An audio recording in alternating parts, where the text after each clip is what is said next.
6,000 కోట్లు ఎప్పుడు సార్ అది 2002లో ఒకసారి వెనక్కి వెళ్ళి చూసుకోండి. జగన్మోహన్ రెడ్డి గారు కేసు పెట్టారు 76,000 కోట్లు జగన్మోహన్ రెడ్డి గారు 2010 కాదండి. మీరు కొట్లాడుకోవడం కాదు, స్వాతంత్రం వచ్చి 75 సంవత్సరాలు అయింది, ఇంకా 5 రూపాయలు అన్నం కోసం ప్రజలు కొట్లాడుకుంటున్నారు కదా, ఎందుకంటారు అసలు? విజనరీ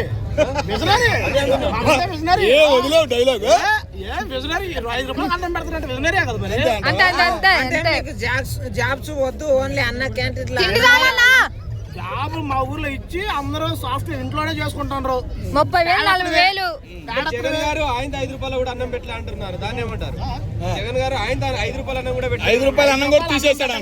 ఒకటి bro, Jaganmohan Reddy first time వచ్చాడు, వాళ్ళు మంచి చేశారు కానీ చెప్పుకోవడం తెలియలేదు. జగన్మోహన్ రెడ్డి కి చెప్పుకోవడం తెలియదు, తెలియలేదు. జగన్ వచ్చి 2 సంవత్సరాలు కరోనానే ఉంది అన్న, చెప్పండి అన్న. 14 నుంచి 19 వరకు 9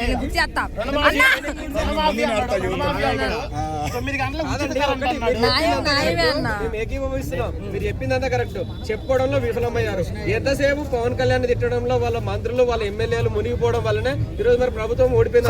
పవన్ కళ్యాణ్ తిట్టలో అన్నారు. నేను ఒకటే మరి ఎందుకు చెప్పుకోలేక జగన్ ఈ డైలాగులు వినండి. జగన్ ఈ డైలాగులు ఉన్నాయా? దాంట్లో కొట్ల వల్లేరు ఇంజనీరింగ్ కాలేజీలో అమ్మాయిల బాత్రూమ్ లో సీసీ కెమెరాలు పెడితే దాని మీద ఏం మాట్లాడాలి? అమ్మాయిలు బాత్రూమ్ లో పెట్టారు. 330 వీడియోలు తీసుకున్నారు. అమ్మాయి అరెస్ట్ అన్న అయిందా? అమ్మాయి అరెస్ట్ పెట్టిన అమ్మాయి అరెస్ట్ అన్న అయిందా?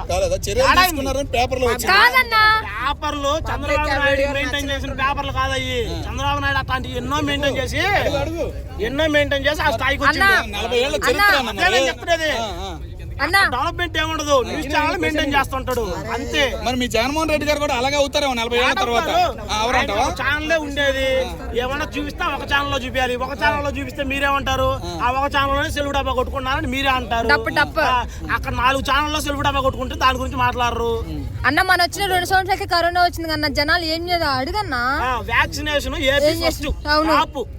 అదే చంద్రబాబు నాయుడు గారు ఉంటే నంబర్ 1 చావు బతుకుల్లో మన ఏపీనే ఉండేది. ఓకేనా? ఇంకొకటి, చనిపోయినప్పుడు కేంద్రం డబ్బులు ఇచ్చింది కదా, అవి అందరికి అందలేదని అంటున్నారన్న, నిజమేనా? మీ గవర్నమెంట్ ఎక్కువ వచ్చింది కూడా ఏపీకేనంట, నిజమేనా? పథకాలంత దగ్గరికి చేర్చాడు. సెంట్రల్ గవర్నమెంట్ నుంచి నిధులు ఎందుకు చేర్చాడు దగ్గరికి? ఖచ్చితంగా దగ్గరికి చేర్చే ఉంటారు.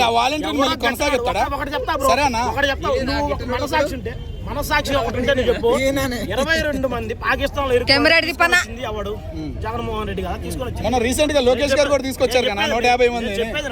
నేపాల్ లో తీసుకొని వచ్చింది ఎవరు? జగన్మోహన్ రెడ్డి తీసుకొని వచ్చాడు అని తీసుకొచ్చినోడే చెప్పాడు. మమ్మల్ని కాపాడినోడు జగన్మోహన్ రెడ్డి గారు, మేము ఆయనకే రుణపడి ఉన్నామని చెప్పి మీడియా ముందు చెప్పాడు.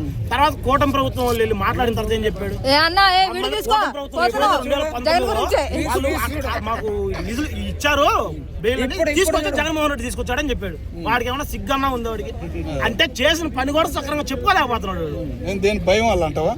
ఏం వల్ల వాళ్ళకే తెలియాలి, మీ కూటమి నేతలకే తెలియాలి. సరే అన్న, ఇప్పుడు ఏదో ఐడి కార్డు, ఏదో వెబ్సైట్ ఒకటి, కమిటీ నంబర్లను ఒక 7గురినో 6గురినో పెడుతున్నారంట.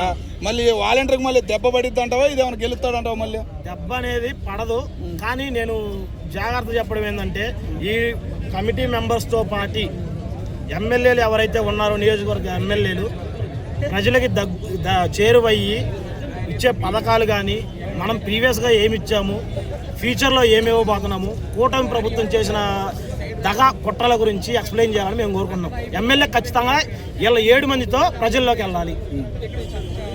వాళ్ళ మీద కేసులు పెడతారు కూటమి ప్రభుత్వం, భయపడతారు. ఇప్పుడు 5 ఏళ్ళు ఉంటది కూటమి ప్రభుత్వం, 5 ఏళ్ళు ఉంటది. ఆల్రెడీ 2 ఏళ్ళు అయిపోయింది, 3 ఏళ్ళు. అట్టా ఇట్టా గట్టిగా అనుకుంటే 1 సంవత్సరం అయిపోద్ది. సర్పంచ్ గెలుస్తారంట. ఎన్ని సీట్లు వస్తాయంట?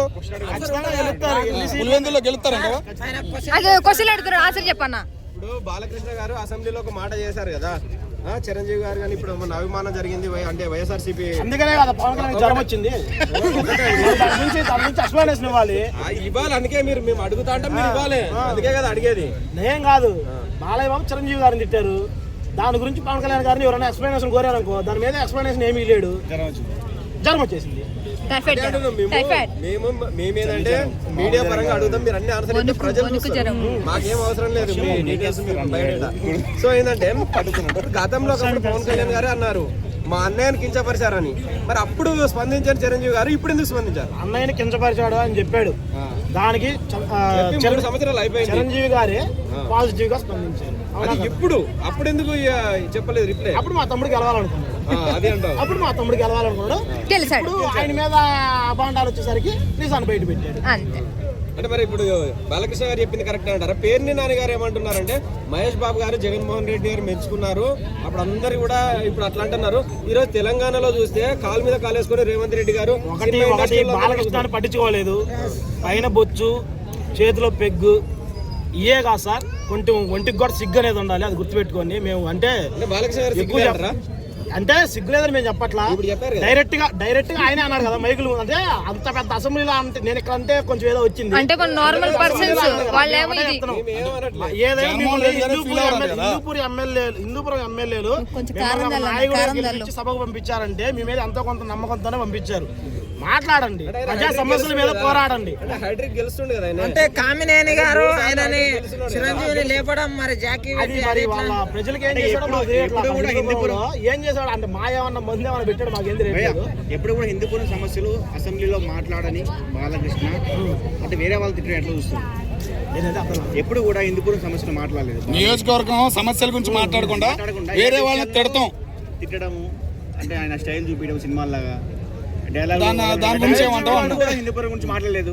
ఎప్పుడు మాట్లాడ్డా ఆయన అవసరం లేదు ఆయనకి. ఎందుకంటే డబ్బులు ఇస్తే ఓటేస్తారు, గెలుస్తాం లోపల కూర్చుంటాం. ఆయన అన్నాడు కదా, బుచ్చయ్య చౌదరి అన్నాడు కదా, మాట్లాడాల్సింది ప్రతిపక్ష నాయకులు కదా. కొన్ని రాసిస్తారు, ఆడ చదివేస్తారు, మేము వింటాం ఇంటికి పోతాం అన్నాడు కదా బుచ్చయ్య చౌదరి. అట్లాగే వీళ్ళు కూడా వాళ్ళు డబ్బులు ఇస్తారు, ఇల్లు డబ్బులు తీసుకొని సారా తీసుకొని ఓట్లు వేస్తారు అంతే. నాకు తెలిసింది అయితే